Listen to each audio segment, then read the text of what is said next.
morning, everybody. This is Ricky, and welcome to Hope for Today. I want to talk to you today about something that we call stewardship. Stewardship. Stewardship is a biblical principle that's woven throughout the Old and New Testaments, and it speaks of the perspective and the understanding that you and I need to have as children of God. And so essentially, all stewardship teaches is that at the end of the day, you and I, as followers of Jesus, are managers, not owners. Did you hear that? It means that we are managers, not owners. It's the idea that God owns everything. He even owns us. And so stewardship and following Jesus means that it's not my house. I'm managing God's house for His glory. It's not my money. I'm managing God's money for His glory. They're not my kids. I am managing God's kids for His glory. You see what I'm saying? It's this idea that I'm not the owner, God is.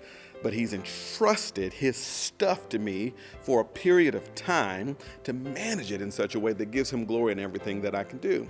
Now, this is why I think this is good news. I think that if you start to embrace the biblical call to stewardship, you'll start to enjoy some freedoms and some peace in your life that you may not currently be enjoying. What do I mean by that? I mean that at the end of the day, if you own it, it's your responsibility. If you own it, it's your problem. If you own it, it's your worry, it's your stresses, it's your burdens. And I find that too often in our lives, when we look at our money or when we look at our stuff or when we look at our car or when we look at our kids solely through the perspective that it's our responsibility solely, that it's all the weight that's placed on us, it usually ends up creating what I like to call a dispassionate connection to God and a passionate connection to God's stuff. Where biblically speaking, stewardship means that I get to enjoy a dispassionate connection to God's stuff in favor for a more passionate connection to God. We need to be wise stewards of our time, wise stewards of our talents, wise stewards of our treasures.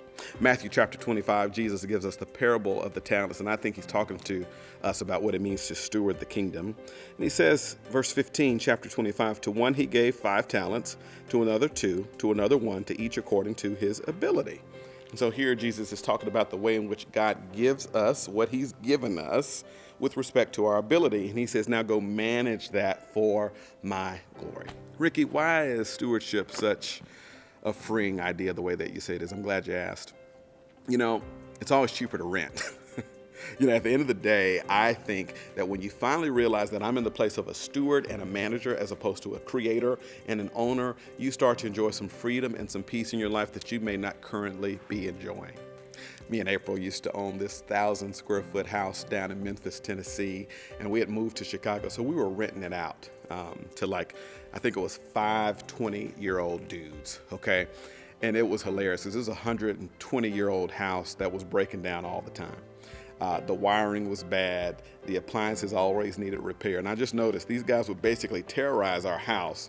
But you know what? Because they were renters instead of owners, the only responsibility they had was to report the problem to the owners, whose responsibility it was to fix whatever it was. You see, as owners, we were contractually obligated to fix what broke. And the only thing that was required of those who were renting was to report it to the owners. I hope you smell what I'm stepping in. God says, when you finally understand that it's not you that own anything, you'll finally understand that the freedom comes when you realize that it's just your job to report the problem to the owner who's contractually obligated to fix the problem. It ought to change your prayer life. Instead of saying, God, help my money, God, bless my money, now you get to say, God, this is your money, and I need you to fix it. Instead of saying, Lord, help my children, save my children. Lord, give my children some sanity. Now you get to say, Lord, these your kids. I need you to help your children in the name of Jesus. You see, stewardship brings freedom. And here's the good news of the gospel. He is contractually obligated to help you because He's just entrusted it to you for a season. And He still puts it on Himself to take care of anything that breaks. That's hope for today. I'll see you next time.